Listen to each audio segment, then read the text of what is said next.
皆さんこんにちは。今回はりくりゅうペア三浦璃来選手と木原龍一選手の見ているだけで心が温かくなるほっこりエピソードを幼少期からたどっていきます。今や世界の頂点に立った2人ですが、最初から順風満帆だったわけではありません。むしろ2人の魅力は強さそのものよりもそこにたどり着くまでの人柄と相性にあるんです。この動画ではそんな魅力を3つのテーマに分けてご紹介していきます。パート1は幼少期から出会い編、パート2はトロント生活と家族みたいな関係編、パート3は逆転金メダルとオリンピック後の尊いオフショット編。それでは早速2人のほっこりエピソードを幼少期からたどっていきましょう。パート1、幼少期から出会い編。りくりゅうは最初から最強だった？幼少期から運命の結成までのほっこり秘話。まず三浦璃来選手。三浦選手がスケートを始めたきっかけとしてよく知られているのが、幼い頃に見たディズニー関連の映像でした。楽しそうと感じた気持ちが世界一へつながっていく。これもう原点からして可愛すぎますよね。しかも三浦選手には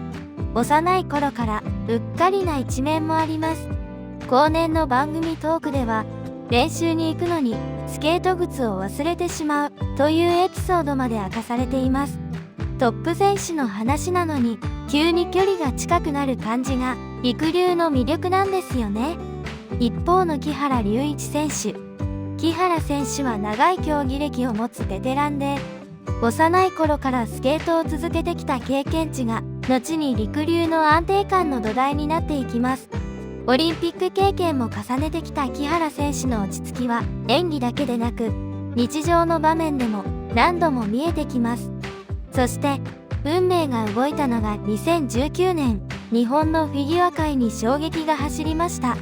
後に世界を制するりくりゅうこと三浦璃来と木原龍一ペアの誕生です。結成のきっかけは2019年夏に行われたトライアウトでした。木原選手は当時怪我やパートナーの解消が重なり引退も考えていたといいます。しかし初めて三浦選手と手を取り滑り出した瞬間、これまでのパートナーとは全く違う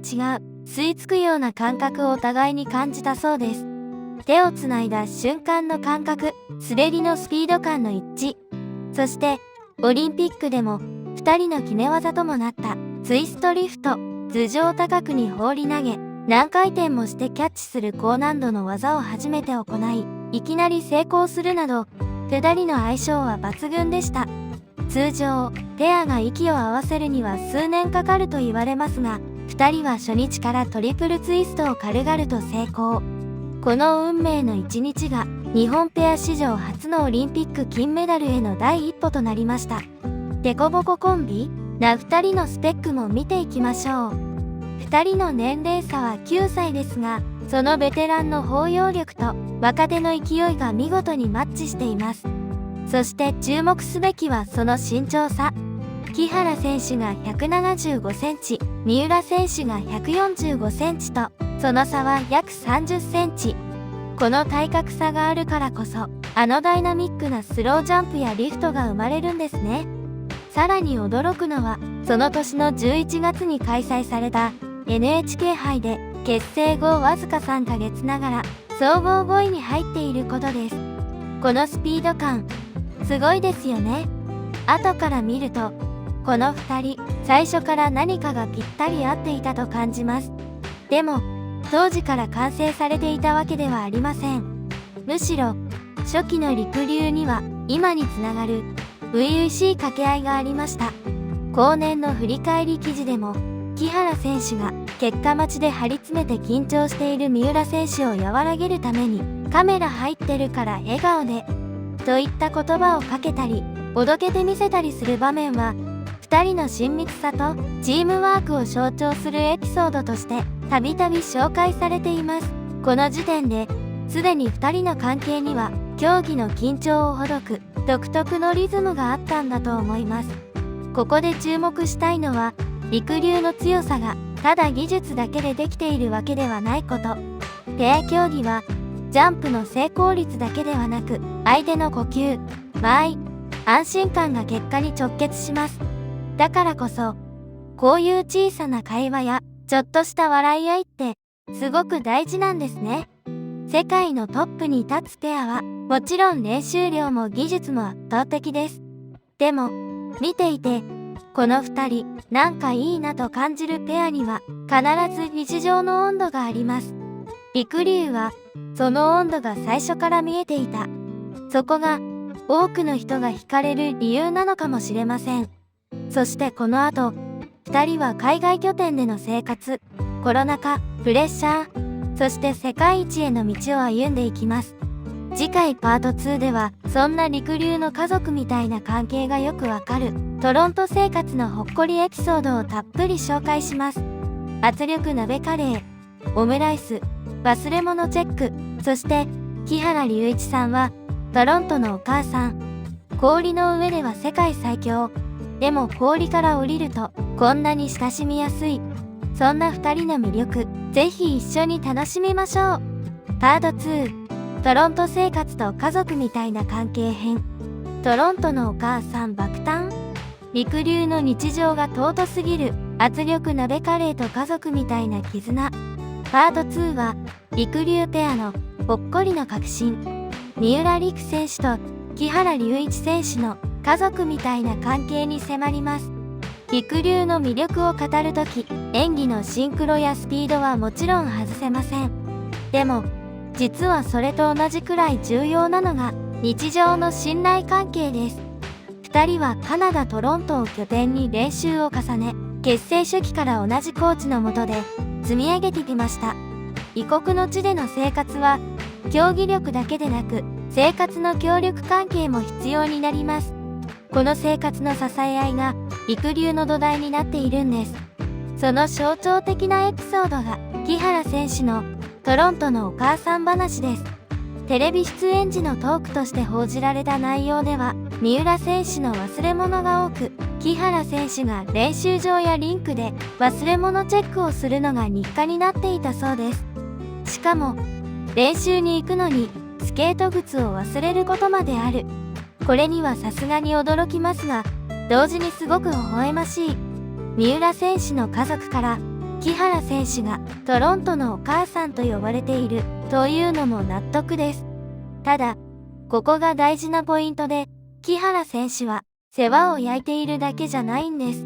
記事の中では相性についてものすごく合っている、運命の出会いだったと思うと語っていて、支えることそのものが2人にとって自然な関係になっていることが伝わってきます。さらに料理の話も最高です。木原選手の得意料理は圧力鍋を使ったカレー。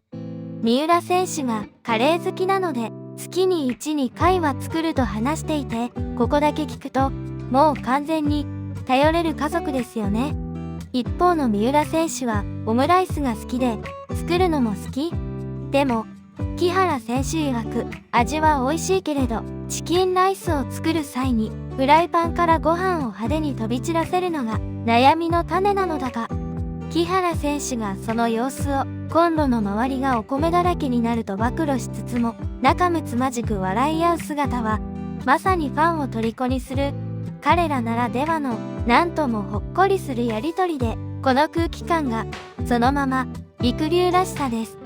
そして木原選手は三浦選手との関係を友達でありパートナーであり家族と表現しています。この一言、りくりゅうを語る上で本当に強い言葉だと思います。ペア競技の関係性って恋愛っぽく消費されがちですが、りくりゅうはもっと実務的でもっと深い信頼と役割分担とお互いへの敬意で成り立っているチームの家族観なんです。一方で笑えるやりとりもちゃんとあります。会見では木原選手が基本的に僕の方なんですがと話して笑いを起こしたこともあり、年上の木原選手がいつもしっかり者で上から支えるという一方向ではないことがわかります。りくりゅうの魅力って片方が一方的に守る関係じゃなくて、場面によって立場が入れ替わるところなんですよね。この関係性はコロナ禍や海外生活のストレスの中でも育っていったと見られます。移動や練習環境に制約が多い時期でも2人は積み上げを止めなかった。そうした背景があるからこそ、りくりゅうの穏やかな強さには日常の積み重ねの重みがあるように感じられます。だからこそりくりゅうの演技はただ揃っているだけじゃなくて、見ている側に安心感がある。この2人ならどんな時も支え合える、そんな空気が滑りの中ににじみ出るんですね。次回パート3はいよいよミラノコルティナオリンピック。ショート5位からの大逆転。木原選手の涙、三浦選手の今回は私がお姉さんコメント。そして金メダル翌日のオフショット、仮眠おこしやお寿司タイムまで、世界一になっても変わらないりくりゅうの尊さをまとめてお届けします。パート3、逆転金メダルとオリンピック後の尊いオフショット編。ショートプログラム5位からの大逆転金メダル。でも翌日はお寿司食べる人？りくりゅうの尊すぎるオリンピック物語。パート3はりくりゅうペアのほっこりエピソード集シリーズの締めくくり。ミラノコルティナオリンピックでの大逆転金メダル。そしてその直後に見せてくれたあまりにも尊いオフショットまで一気に振り返ります。まずは今回のオリンピックのドラマチックストーリーを簡単に振り返ってみましょう。金メダル候補の大本命だったりくりゅうですが、ショートプログラムでリフトの乱れもあり5位発進。木原選手の大号泣が表す通り、本人たちにとっては悔しさの残るスタートでした。でもここからがりくりゅうの凄さです。フリーでは健康採点方式で世界記録となる 158.13 点をマーク。合計 231.24 点でショート5位からの史上最大の大逆転を決め、日本勢初のオリンピックペア金メダルをつかみました。数字だけでもすごいのですが、ほっこりで一番胸を打つのはその裏側と、さらに翌日のエピソードです。金メダル後のインタビューで木原選手はショートの後気持ちを引きずって涙したこと、そして三浦選手の言葉に助けられたことを語っています。対して三浦選手は普段は引っ張ってくれる木原選手が落ち込む姿を見て戸惑いながらも、2人で積み上げきたものは簡単には崩れないという思いで支えたという内容を話していました。さらに三浦選手の今回は私がお姉さんでしたという言葉も話題になりました。どちらか一方が強いんじゃなくて、必要な場面で役割が入れ替わる。この相互支援こそりくりゅうの強さなんだと思います。そして金メダルの翌日、ここから一気にりくりゅうらしさ全開になります。JOC 公式 SNS のオフショットが話題になりました。取材対応の合間に仮眠している木原選手を三浦選手が起こしに行く動画です。三浦選手のお寿司食べる人という呼びかけに木原選手が眠そうに反応する自然体のやりとりに SNS では可愛い、尊いといった声が集まりました。しかもその流れで恒例のお寿司タイムまで話題に。世界一になった翌日にこういう平和な空気が流れているのがりくりゅうの最大の魅力かもしれません。氷の上では歴史を作るのにオフではこんなに和ませてくれる。さらに三浦選手は北京オリンピック時の投稿を想起させるような構図のツーショットも公開し、ファンの間で話題になりました。4年前と今を並べてみると積み上げてきた時間の長さや信頼関係が伝わってくるんですよね。そして最後にエキシビションでのハプニング。三浦選手の衣装の背中チャックを木原選手が締め忘れてしまい、演技中に木原選手が自然な動作で締め直したというエピソードも報じられました。演技を壊さず対応して最後は三浦選手に締め忘れたのは龍一くんと突っ込まれ、木原選手が今日は僕がお兄さん。金メダルの直後までこういうやりとりができるの最高ですよね。りくりゅうの魅力は勝ったことだけじゃありません。強いのに柔らかい、すごいのに近い。見ているとなぜかこちらまで穏やかな気持ちになる。だから多くの人が応援したくなるんだと思います。ここまで幼少期からオリンピック後までり流のほっこりエピソードをたどってきました。これからも2人の新しいほっこりが増えていくのが楽しみですね。三浦璃来さん、木原龍一さん、感動をありがとうございました。いいねとチャンネル登録をいただけると次回の動画の通知が届きますので、ぜひお願いいたします。また、メンバーシップ、日だまりメンバー、さんさん応援団もよかったら覗いてみてください。様々な特典もご用意しています。詳しくはチャンネルトップのメンバーになるからご覧いただけます。それでは、また次の動画でお会いしましょう。